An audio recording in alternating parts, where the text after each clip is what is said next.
안녕하십니까? 한국의 높임법 변화 양상에 대해 발표할 1080 정건우입니다. 우선은 서론, 본론, 그리고 본론에는 현대 국어의 높임법, 지역 방언의 높임법, 역사의 흐름에 따른 높임법 변화 양상에 대해 발표하겠습니다. 서론입니다. 최근 수업 시간에 높임법에 대해 배운 적이 있었습니다.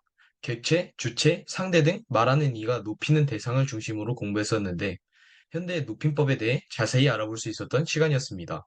그러나 지금까지 배운 높임법은 서울 지역 사람들이 사용하는 표준어에 대한 높임법이었기 때문에 지역 방언, 즉 다양한 사투리에 대한 특별한 높임법은 어떨지 의문이 생겼습니다. 저희 할머니께서도 전라도 출신이셔서 평소에 지역 방언을 사용하시는데 가끔 알아들을 수 없는 종결 어미가 들려 이해하지 못했던 경험이 있습니다. 혹시 이 종결 어미가 해요체나 헤라체, 하십시오체 등 여러 상하 관계에 따라 높임의 강도를 조절하는 수단일지 궁금하기도 하기 때문에 이 탐구를 계획하게 되었습니다. 또한 과거 조선시대나 일제강점기에는 지금과 다른 언어 체계와 문법을 가진 국어를 사용했기 때문에 그 시기의 높임법은 어떨지에 대한 호기심도 같이 들었습니다. 이에 현대의 높임법과 어떤 공통점과 차이점이 있는지 알아보고 이를 서로 비교해 보고 싶습니다. 역사의 흐름대로 변화하는 다양한 높임법에 대해 알아보며 현대의 지역 방언에 대한 특이한 높임법은 무엇이 있을지 깊이 있게 탐구해 보려고 합니다. 우선 현대의 높임법입니다. 지역 방언과 과거 등 다양한 종류의 높임법을 비교하려면 현대 표준어의 높임법부터 정확히 알아야 된다고 생각합니다. 현대의 높임법은 말하는 이와 듣는 이의 관계에 따라 주체 높임, 객체 높임, 상대 높임으로 구분됩니다. 이들 중 주체 높임법은 말하는 이가 서술의 주체, 즉 문장의 주어를 높이는 방법으로 체언에 주격조사 깨서 용언 어간에 선어말 어미 의 시를 붙여 만들 수 있습니다. 또한 진지, 주무시다 등 특수한 어휘를 통해 실현할 수 있으며 이는 주어를 직접적으로 높이는 직접 높임과 높임의 대상과 밀접하게 연관된 것을 높이는 간접 높임의 두 가지 종류가 있습니다. 간접 높임의 경우에는 특수 어휘를 사용하지 않고 선어말 어미 의 시로만 높임을 실현합니다. 객체 높임법은 말하는 이가 서술의 객체, 즉 목적어나 부사어가 지시하는 대상을 높이는 방법이라고 정의할 수 있습니다. 체언에 부사격 조사 깨를 붙이거나 들이다, 모시다와 같은 특수 어휘를 통해 실현됩니다. 주체 높임과 객체 높임의 특수 어휘는 의미에 따라 서로 다릅니다. 모시다와 같은 특수 어휘의 경우에는 선어말 어미 시가 높임을 실현하는 것이 아닌 자체적으로 높임의 뜻을 나타내는 특수 어휘로 분류됩니다. 다음으로 상대 높임법은 말하는 이가 듣는 이를 높이거나 낮추는 방법을 뜻합니다. 현대 국어에서 이의 실현 방법은 비읍 시오, 아요, 아 등 다양한 종결어미 등에 실현됩니다. 종결어미 등에 의해 실현됩니다. 상대 높임법의 등급은 발화 상황에 따라 공식적인 자료에서 사용되는 격식체와 편하게 사용되는 비격식체의 종결어미에 따라 정해집니다. 격식체에서는 아주 높임의 하십시오체, 예서 높임의 하오체, 예서 낮춤의 하계체, 아주 낮춤의 헤라체로 나뉘며 비격식체에서는 두루 높임의 해요체, 두루 낮춤의 해체가 있습니다. 이 6개의 등급은 높이는 대상의 지위나 사회적 위치에 따라 결정되며 청자와 하자와의 관계에 따라 적절한 높임을 실현해야 합니다. 이처럼 현대의 국어는 다양한 높임법 체계와 실현 방법을 지니고 있으며 이는 지역 방언 및 과거의 높임법과는 확연히 다른 모습을 보여줍니다. 이제 지역 방언 높임법에 대해 알아보겠습니다. 첫 번째로 제주도의 지역 방언입니다. 제주 방언은 다른 언어를 처음 접할 때처럼 워낙 특수하고 표준어와의 공통점을 찾기 어려운 만큼 상대 높임법의 형태와 실현 방법 역시 특이합니다.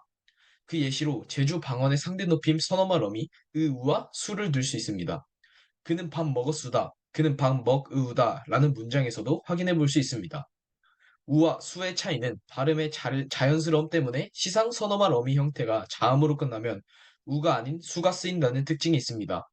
또한 이 두 개의 선어말 어미는 용언의 어간 결합 시에 동사와는 결합할 수 없다는 제약이 있지만 이를 보완하기 위한 선어말 어미가 존재합니다. 바로 읍과 비읍인데 이는 비교적 자유롭게 용언의 어간에 결합되어 높임의 의도를 드러낼 수 있습니다. 그가 밥 먹음매다와 같은 예문에서 이들의 사용이 나타납니다.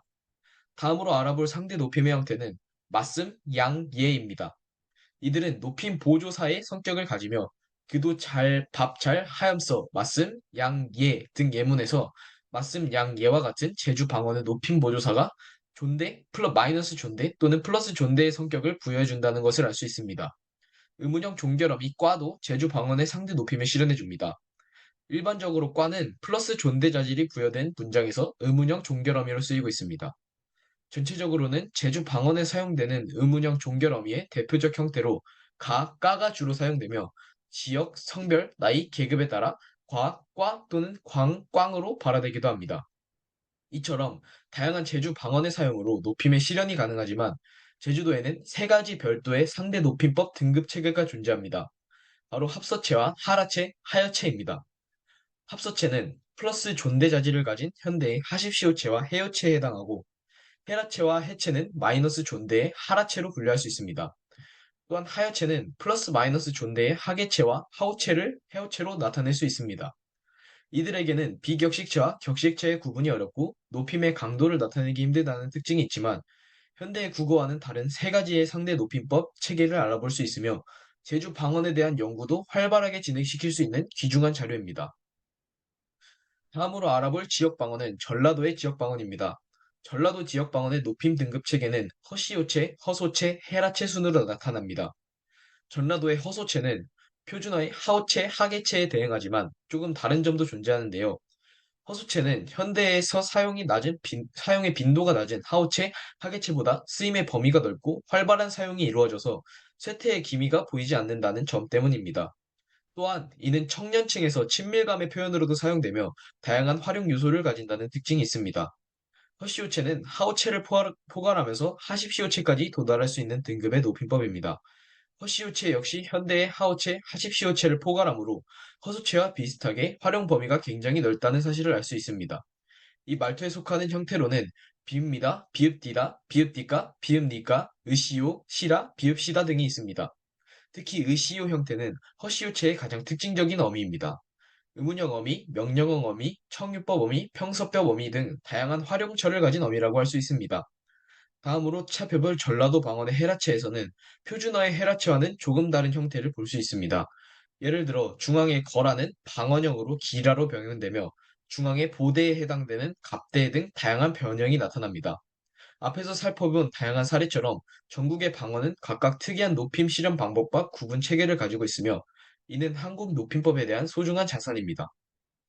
다음으로 역사의 흐름에 따른 높임법 변화 양상에 대해 알아보겠습니다.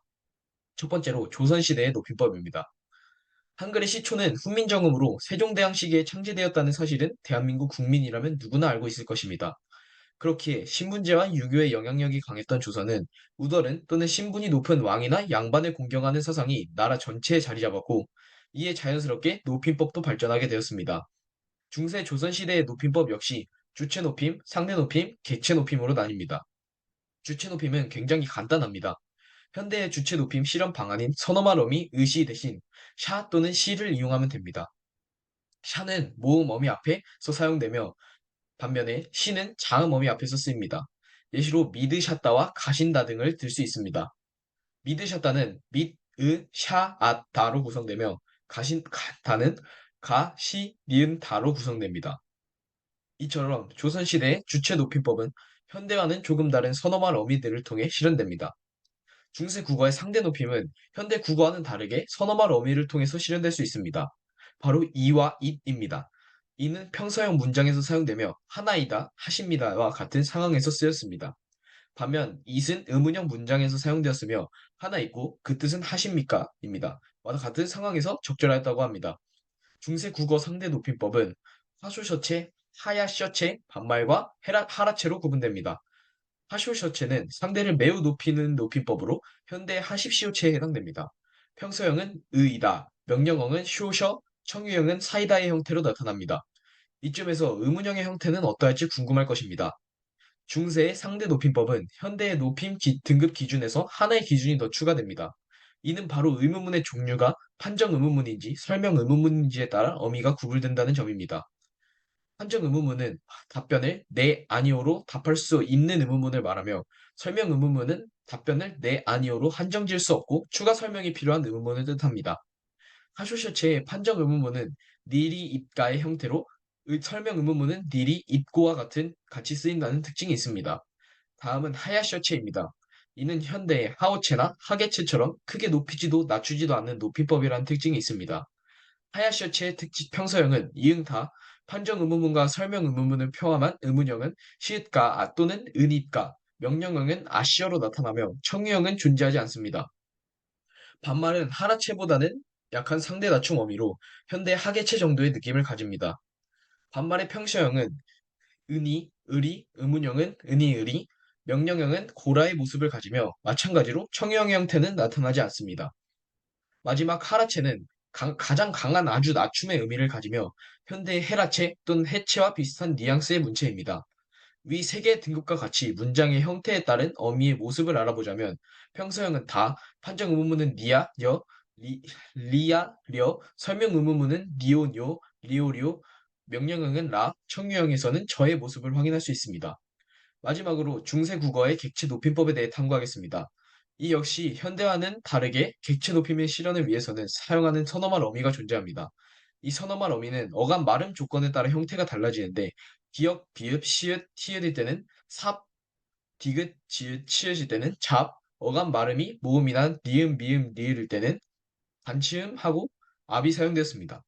이때 객체 높임 선어말 어미 뒤에 오는 어미가 모음일 경우에는 비읍이 순경음 비읍으로 바뀌어 연음되는 경우를 잘 고려해야 합니다. 시간이 흘러 조선은 일제강점기에 도달합니다.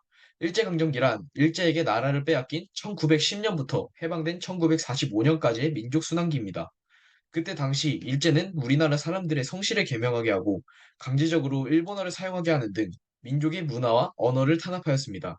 이 현상이 원인이 되어 조선의 국민들은 일본어의 높임법에 영향을 받았고 현재까지 이 높임법이 우리 생활 속에 잔재하는 경우가 있습니다. 따라서 이 부분에서는 일제강점기 당시 강제적으로 사용했던 일본어의 높임법과 현재 대한민국의 삶 속에서 찾아볼 수 있는 일제의 높임법에 대해 중심적으로 알아보겠습니다. 우선 일본어의 높임법은 한국의 주체 높임, 객체 높임, 상대 높임과 같이 존경어, 존경어, 겸양어, 정령어 이렇게 세 가지로 분류할 수 있습니다. 그 중에서도 다른 사람에게 높여 말하는 것을 존경어, 자신이나 자기 쪽 사람에게 낮추어 말하는 것을 경매하며 말을 정중히 하는 것을 정령어라고 구분하였습니다. 존경어는 한국의 주체 높임과 비슷한 역할을 하며 표준어의 경의를 나타내는 말을 덧붙이는 방법인 분담형, 표준어를 다른 말로 바꾸어서 경의를 나타내는 방법인 종합형으로 구분할 수 있습니다. 분담형은 국어에서 선어 발음이 의시를 사용하여 실현하는 높임법, 종합형은 특수 어휘로 생각하면 쉬울 것 같습니다. 일본어에는 의시와 같이 단순한 높임 실현 선어말 어미가 존재하는 것이 아닌 다양한 선어말 어미로 높임을 실현합니다. 겸양어란 자신이나 자신의 소유물을 낮추어 표현함으로써 상대방을 높이고 배려하는 높임 표현입니다. 이는 특수어형과 부가 형식으로 구분되며 특수어형은 앞에서 언급한 종합형, 부가 형식은 분담형과 같은 형태를 지닙니다. 겸양어의 부가 형식 역시 다양한 선어말 의미들이 존재합니다. 마지막 정령어는 담화의 상황이나 사건에 관계없이 자신의 말을 정중하게 사용하여 상대에게 경의를 표하는 높임법입니다. 한국어의 해여체나 하십시오체 등 상대를 높이는 등급의 높임법입니다. 이처럼 일제강점기에 강제적으로 사용되었던 일본의 높임법은 조선어와 비슷하지만 그 속에 또 다른 점도 있으며 이가 조선의 높임법에 영향을 주어 현재 한국의 높임법이 변화하였다는 사실을 알 수 있습니다. 일제 문화가 잔재하여 지금까지 이어져 생활 속에서 자주 사용되는 현대 국어에는 압존법이란 높임법이 존재합니다. 압존법이란 듣는 이가 화자를 높여야 할 대상보다 더 높은 관계에 있을 때 그 인물의 존대를 없애는 높임법을 말합니다. 최근 학급 반장이 선생님께 선배님들께서라는 표현을 사용했다가 꾸지람을 들은 적이 있는데 이 경우가 바로 압존법을 지키지 않는 사례에 해당됩니다. 군대나 회사에서 주로 사용되는 높임법이 압존법인데 이는 일제의 군대 문화가 잔재하여 지금까지 사용된다는 설이 존재합니다. 아직 정확한 역사적 근거는 없지만 일본어의 문법 맥락상 압존법과 비슷하게 사용되는 문법이 존재하고 국립국어원에서 압존법은 가족과 사제지간에서만 사용되는 전통이라고 밝혔기 때문에 회사나 군대에서 여전히 사용되는 압존법은 일제의 영향을 받았을 것이라 추측됩니다. 결론 및 제언입니다. 이번 탐구를 진행하며 단지 학교에서 배웠던 현대의 높임법뿐이 아닌 우리나라의 역사 및 지역 차이에 따른 높임법까지 알 수 있었습니다. 이는 역사적인 흐름과 지역적 특성, 그리고 일제강점기의 영향으로 형성된 높임법은 우리 언어와 문화에 깊은 영향을 미쳤다는 사실을 다시금 가슴속에 새길 수 있었던 시간이었습니다. 반면 조사하면서 지역 방언의 높임법이나 과거의 높임법을 설명할 때 더 많은 예시를 활용하지 못한 점은 아쉽습니다. 예를 들어 조선시대의 높임법을 설명할 때 문학 작품 등을 예시로 들어 설명할 수 있지만 사례가 부족해서 작성하지 못했습니다. 또한 압존법을 설명할 때 일본의 높임법에서 이어졌다는 명확한 근거가 없어 아쉬웠습니다. 또한 그러나 높임법에 대한 새로운 시각을 가질 수 있었으며 이에 현재의 모습과 발전 방안을 볼 수 있었습니다. 높임법들은 현재 언어 사용자들 간의 상호작용에서 중요한 역할을 하며 우리의 언어 사용에 대한 의식과 교육이 필요한 상황입니다. 압존법과 같은 일제강점기의 잔재는 역사적 맥락을 이해하고 적절한 대안을 모색하여 지속적인 정화와 교육이 이루어져야 합니다. 또한 현대의 국어 높임법은 미래를 향한 발전 가능성을 염두에 두고 사용자들 간의 의사소통을 원활하게 할 수 있는 방향으로 지속적으로 발전돼야 합니다. 높임법이 모두에게 알려지고 적절하게 올바른 방법으로 쓰이며 우리 고유의 높임법이 만들어져 대한민국이 진정한 동방예의지시국으로 거듭날 때까지 높임법 연구는 멈추지 않을 것입니다. 이상 발표 마치겠습니다. 감사합니다.